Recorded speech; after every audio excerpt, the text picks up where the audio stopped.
Mesdames et messieurs, bonjour, bienvenue dans le 13h de RTI 1. Le ministre de l'Enseignement technique et de la formation professionnelle a lancé mercredi la première étape des travaux du programme d'urgence de réhabilitation et d'équipement des centres de formation technique et professionnelle. Le coup d'envoi a été donné hier au lycée technique de Cocody. Ces travaux, qui vont coûter 36 milliards de francs CFA, vont durer 2 ans. Le ministre de l'Équipement et de l'Entretien routier, Amédée Kouakou, a effectué, lui, une visite de chantier des travaux de construction de voirie dans la commune de Cocody. Dans ce journal, nous irons sur le tronçon partant du carrefour Mbadon, rond-point Mputo, ambassade des États-Unis, en passant par le carrefour Solbeni, qui est en train d'être élargi. En Zambie, 7 millions d'électeurs étaient appelés aux urnes pour plusieurs scrutins, dont la présidentielle. Ils devaient départager 16 candidats, dont le sortant Edgar Lungu face à son rival historique Hakainde Hichilema, qui se présentait pour la 6e fois. Scrutin marqué par quelques incidents et des perturbations sur Internet. On en parle en fin de journal.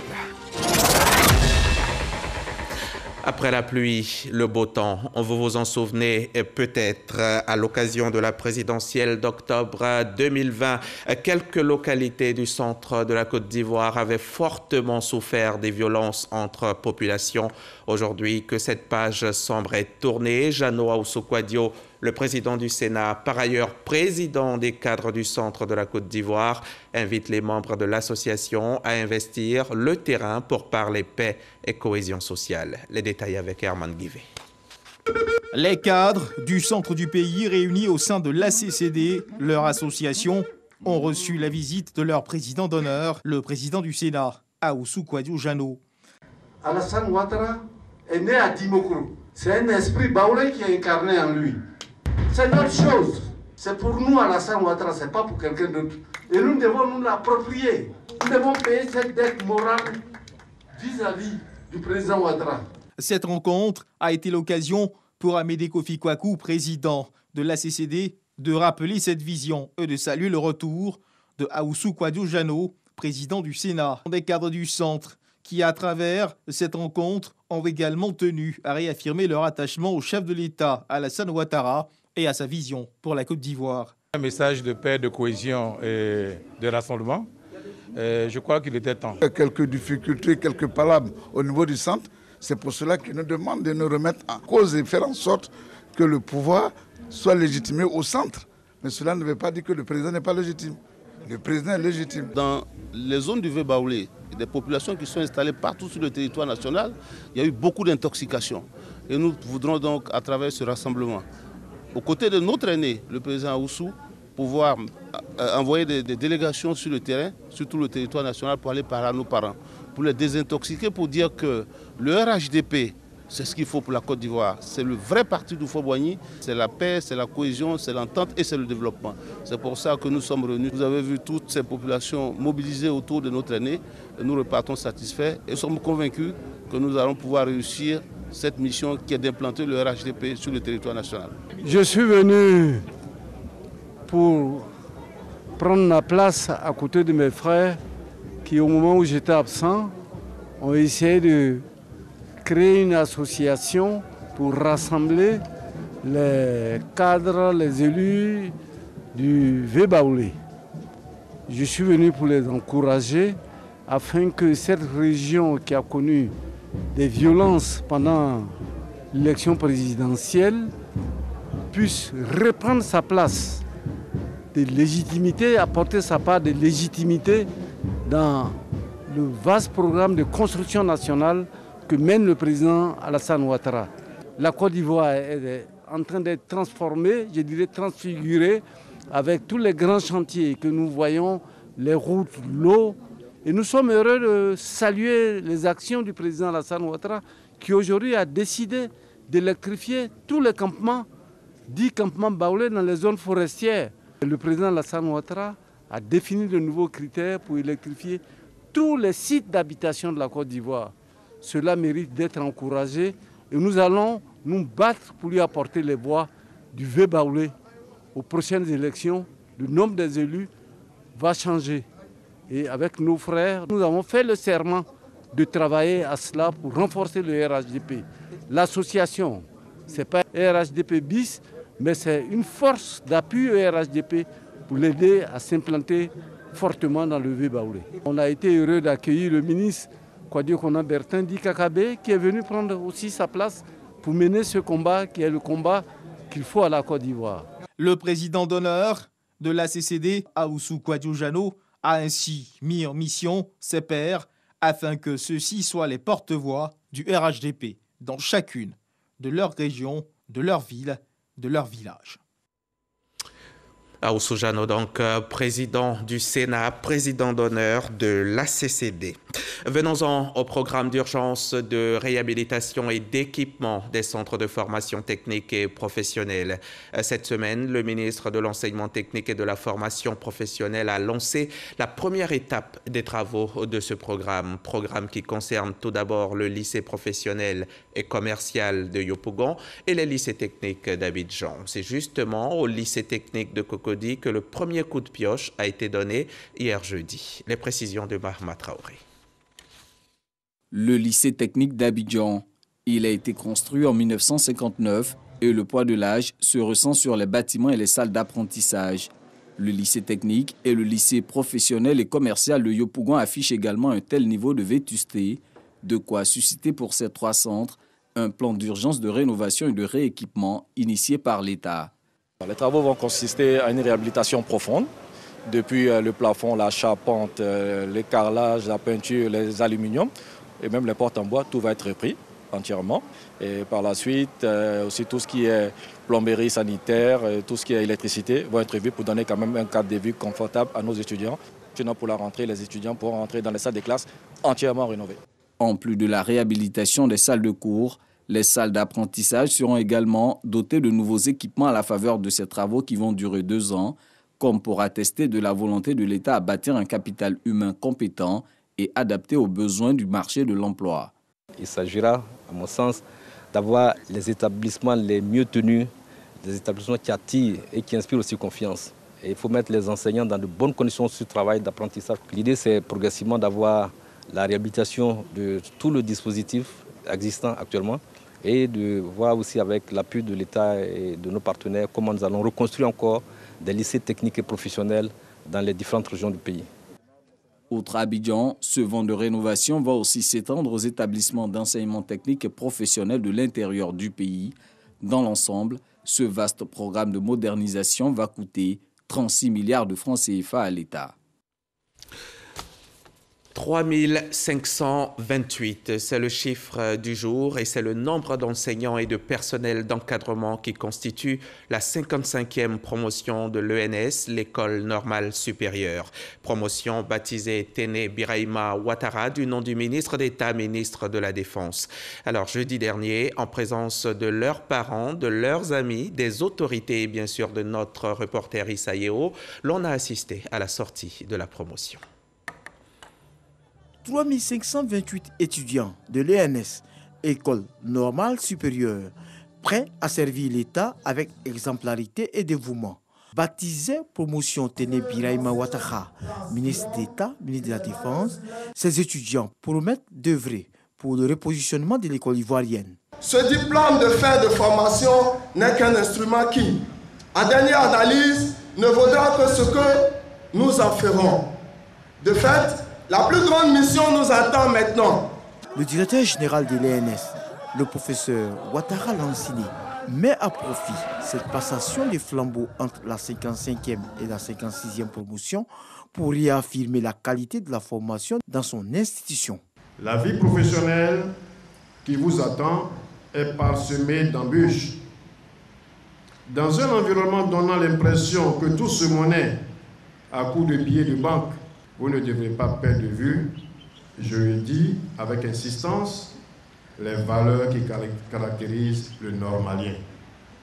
Le représentant du ministre de l'Enseignement supérieur et de la Recherche scientifique salue tous les efforts déployés par le président de la République, Alassane Ouattara, pour rehausser le niveau des élèves et étudiants en Côte d'Ivoire. Quant à Malan Jean-Paul, directeur de cabinet au ministère d'État, ministère de la Défense, il demande aux étudiants d'être travailleurs et vertueux à l'image de leur parrain, Téné Birahima Ouattara. Bien formé, chaque citoyen peut remplir sa mission en toute confiance et obtenir des résultats excellents dans l'accomplissement de ses tâches. On peut être un très bon élève à l'école et rater sa vie professionnelle. La force de toute nation réside dans la qualité et dans la solidité de son système éducatif. Je vous exhorte donc à être des enseignants soucieux de la qualité de la formation que vous dispenserez aux jeunes générations. Ce baptême de la promotion Téné Birahima Ouattara a été l'occasion pour l'ENS d'honorer ses éminents enseignants et professeurs. Les meilleurs étudiants de la 55e promotion ont été également récompensés. La Côte d'Ivoire, grande lauréate du prix Paris de la CEDEAO, le programme d'appui à la recherche et à l'innovation. Le Paris, c'est une saine émulation entre les consortiums des universités de la sous-région, des consortiums qui présentent des projets de recherche scientifique, mais pas n'importe lesquels. Ce doit être des projets susceptibles d'impacter positivement la vie des populations. Théodore Zozo et Godefroy Okambawa étaient à la remise des prix à l'université Félix Houphouët-Boigny d'Abidjan, Cocody. Le consortium suit la pharmacopée du professeur Nguessan Jean-David, lauréat du prix du programme d'appui à la recherche et à l'innovation 2020 de la CEDEAO. Une distinction qui récompense ainsi son projet de mise en place de médicaments contre le paludisme à partir de 3 plantes locales. Une maladie causant plus de 400 000 décès dans le monde, selon l'OMS. Jean-David Nguessan reçoit donc une plaque de reconnaissance, un certificat et un chèque de 100 millions de francs CFA. C'est une grosse opportunité parce que le fonds permettra de nous équiper, d'être plus efficaces dans le travail. Les retombées pour l'université, c'est plus de visibilité et pour moi-même, c'est une opportunité pour pouvoir effectuer les travaux qui seront publiés et d'aboutir à une valorisation de la recherche sous forme de phytomédicaments qui auront subi tous les tests scientifiques. Le lauréat a été sélectionné par un jury de 9 experts qui a soumis ses résultats au Conseil des ministres de la CEDEAO pour validation avant la proclamation des résultats. Il y a 2 lauréats. L'un des lauréats qui se trouve donc au Bénin, il faut d'abord être chercheur de la région et avoir son laboratoire dans la zone CEDEAO. Mais la condition, je dirais importante, c'est qu'il faut que votre projet de recherche soit intégrateur et aussi communautaire. Cela est une réjouissance et Monsieur le ministre de l'Enseignement supérieur de la Recherche scientifique qui œuvre pour qu'il y ait une valorisation, une innovation des produits de la recherche pour rencontrer le monde socio-économique, eh bien, aura atteint ses objectifs. À travers ce prix, la commission de la CEDEAO valorise et donne une visibilité aux universités et à la recherche scientifique afin de trouver des solutions adaptées aux réalités des pays africains.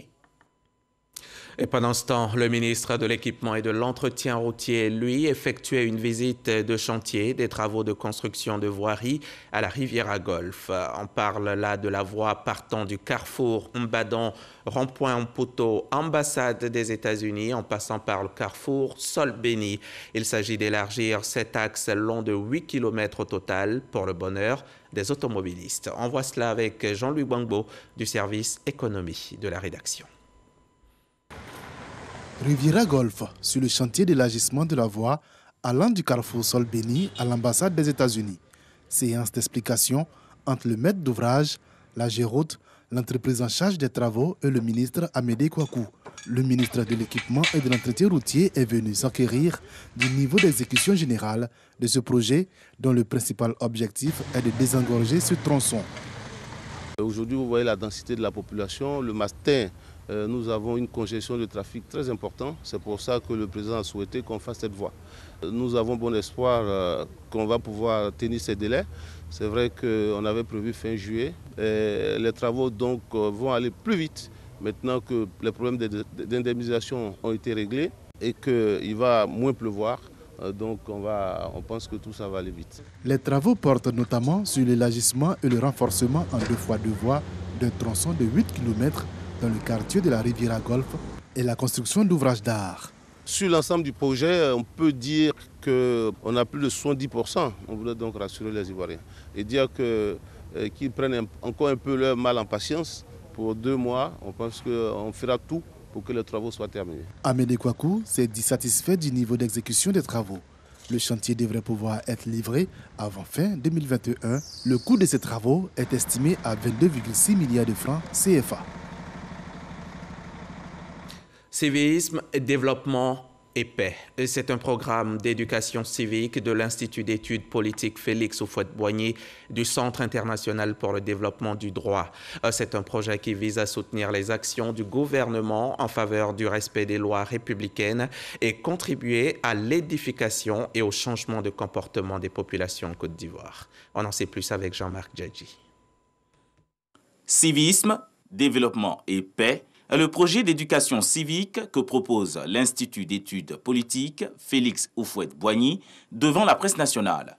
Ce programme interpelle toutes les couches sociales sur le respect des lois de la République, l'importance de la cohésion sociale et la promotion des actions de développement. Il ne s'agira pas pour nous de seulement vulgariser les lois et les valeurs fondamentales de la société, mais il s'agira pour nous, dans le cadre de ce programme aussi, d'attirer l'attention de nos compatriotes sur la nécessité qu'il y a de respecter la loi en vue de créer un climat paisible dans lequel le développement de notre pays peut advenir. Pour atteindre ces objectifs, l'Institut opte pour les médias classiques et les nouveaux médias. Nous allons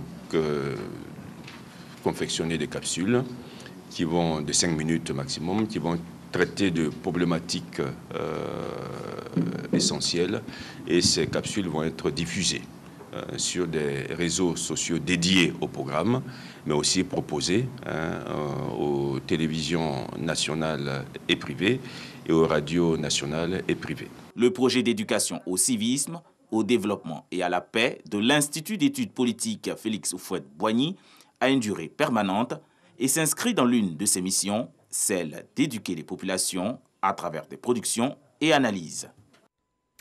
La maladie, la mort, le monstre coronavirus en distribue à souhait et partout sur la planète. Il faut donc s'en prémunir. Comment? En se faisant vacciner, par exemple.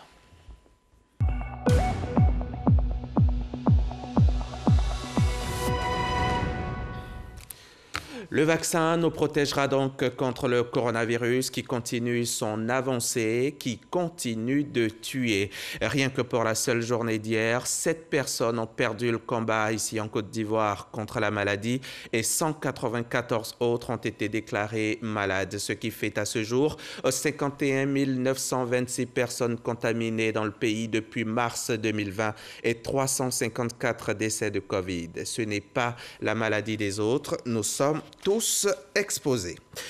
La Côte d'Ivoire a célébré son 61e anniversaire d'indépendance le 7 août dernier. À cette occasion, la célèbre marche des femmes sur Grand Bassam a été commémorée par des femmes à l'occasion d'un partage d'expériences dont l'invité spécial était Nassene Touré, la ministre de la Femme. Notre reporter aussi était une femme, Patricia Omouetia.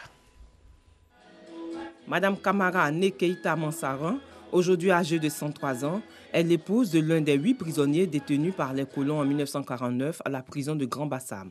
73 ans après la marche des femmes sur Grand Bassam, l'Afterwork de Blamo a commémoré l'événement à l'occasion de la fête de l'indépendance de notre pays.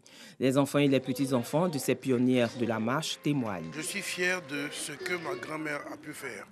En tant que femme, je suis fier aussi du fait qu'aujourd'hui ce soit mis en avant et qu'on en parle.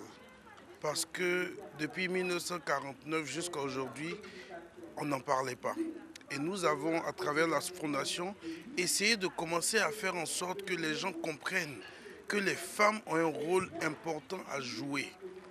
À la maison, nous avons toujours raconté cette histoire, ce combat de mon grand-père, ce combat aussi de ma grand-mère pour le libérer de cette prison.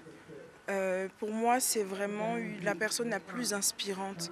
La fête de l'indépendance de notre pays, ce 7 août, a donc été l'occasion pour Blamo, plateforme de partage, de réseautage et surtout de développement de la femme, d'échanger sur le thème « Les femmes de l'indépendance à nos jours ». Le témoignage le plus émouvant, ça a été la lutte de ces femmes sur Grand Bassam et de se rendre compte qu'on a encore une survivante parmi nous ça a été un moment d'émotion et de remise en cause, parce qu'on se dit aujourd'hui, quels sont nos challenges? Invitée spéciale de cette 4e édition, la ministre de la Femme, de la Famille et de l'Enfant a partagé son expérience et a entretenu l'auditoire sur l'autonomie de la femme et la mise en œuvre de projets de société.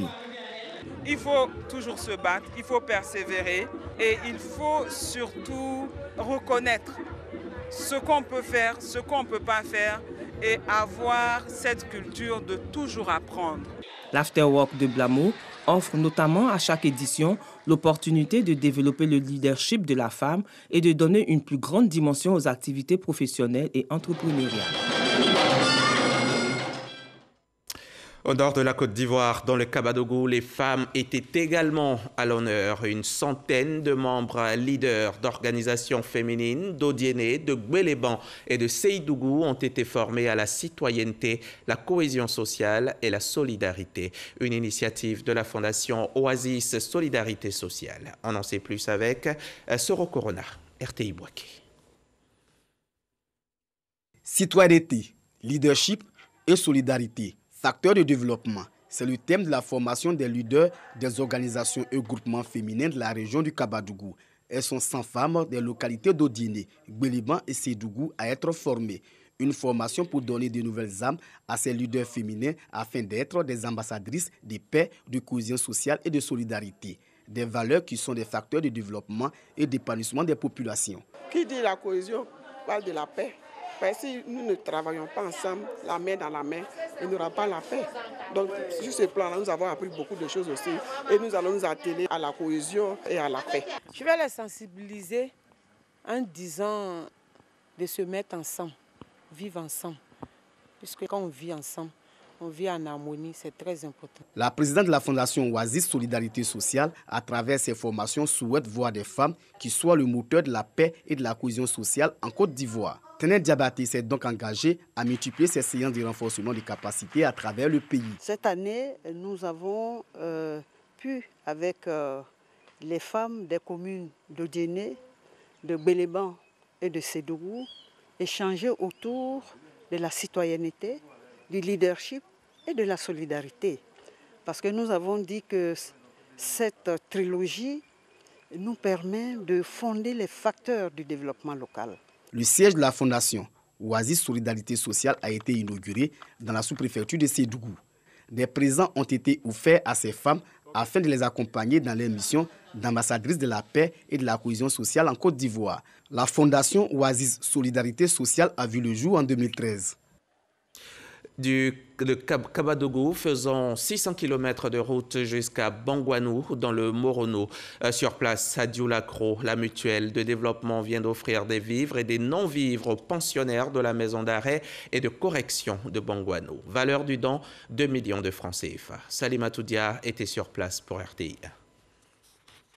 2 tonnes de riz, de l'huile, du savon, des pâtes alimentaires, des masques de protection ou encore du gel hydroalcoolique. C'est le don de la mutuelle de développement de Dioulacro, de Bangouanou, aux pensionnaires de la maison d'arrêt et de correction de Bangouanou. Selon les donateurs, cette action vise à soutenir les autorités pénitentiaires dans la prise en charge des détenus. La première action forte que nous avons choisie comme une action sociale, c'est cette remise de dons à la prison civile pour aider les autorités pénitentiaires à prendre en charge les gens qui y sont incarcérés. Elle vise également à sensibiliser les pensionnaires de cette prison qu'ils ne sont pas des oubliés ou encore moins des parias de la société, d'où l'élan de solidarité. Il faut dire que cette mutuelle a pour petit objectif spécifique d'aider les jeunes à leur insertion sociale, à leur insertion professionnelle, aider les femmes à leur autonomisation, aider à assainir le quartier, aider, si possible, à initier des projets de développement à tous les niveaux et pourquoi pas même faire des infrastructures.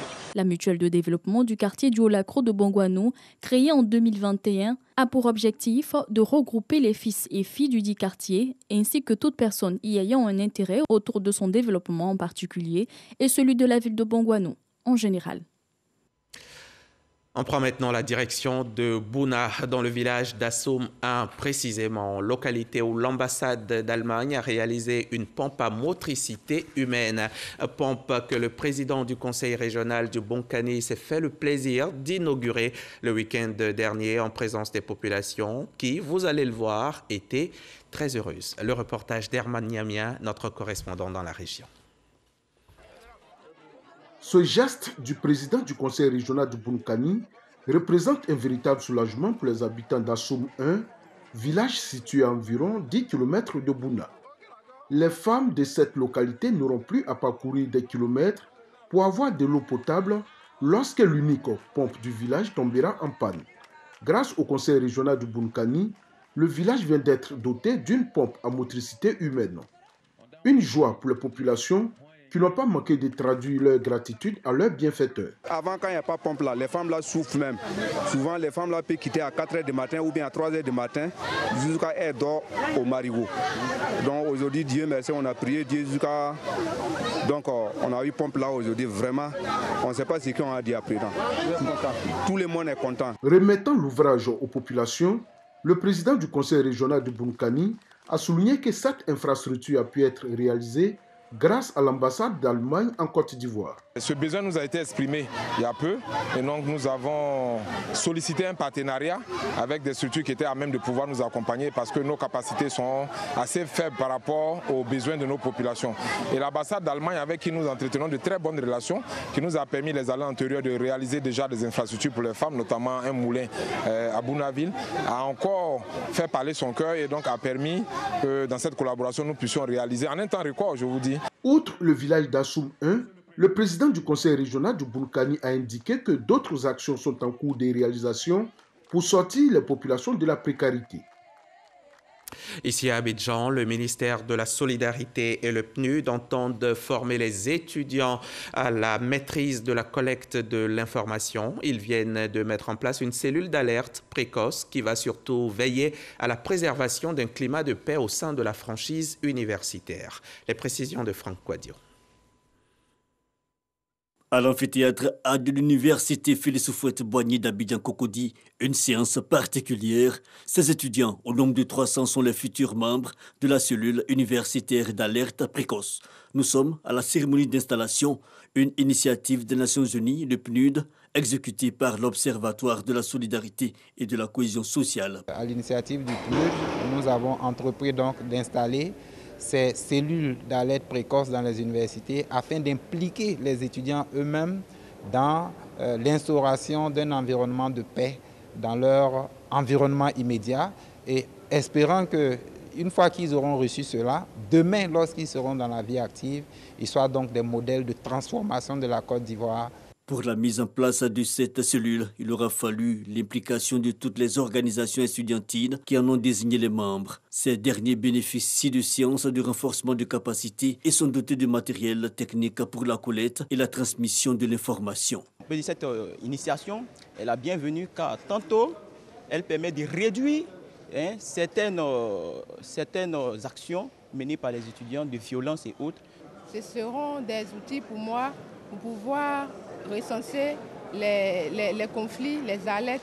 Nous avons mis en place un comité de gestion, un comité de veille de gestion des crises. Donc l'objectif, c'est chaque fois de pouvoir se rencontrer au moins une fois par mois pour essayer de voir quels sont les problèmes auxquels nous sommes confrontés et des problèmes qui peuvent entraîner des blocages demain. Et donc cette cellule d'alerte précoce est la bienvenue. Elle va travailler en étroite collaboration avec notre comité de veille et de gestion des crises. L'alerte précoce est un mécanisme de collecte systématique de données à partir d'indicateurs précis. Le ministère de la Solidarité et de la lutte contre la pauvreté et le PNUD veulent ainsi contribuer à un environnement universitaire apaisé. La paix et l'entente entre les hommes, c'est partout qu'elle est utile. Là-bas, au Cameroun, par exemple, un incident entre pêcheurs et éleveurs a dégénéré mardi dernier dans l'extrême nord du pays. Des affrontements ont fait 12 morts et 48 blessés dans la zone de Logon-Birni, près de la frontière tchadienne, selon le gouverneur de la région, qui juge que la situation est désormais sous contrôle. En Zambie, également, on parle de morts. C'était hier lors de la journée électorale. 7 millions d'électeurs électeurs étaient appelés aux urnes pour plusieurs scrutins, dont la présidentielle. Ils devaient départager 16 candidats, dont le sortant, Edgar Lungu, face à son rival historique Hakainde Hichilema, qui se présentait pour la 6e fois. Scrutin marqué par quelques incidents et des perturbations sur Internet. La paix en Côte d'Ivoire, la paix dans le monde, la santé en Côte d'Ivoire, la santé dans le monde. À demain, 13h.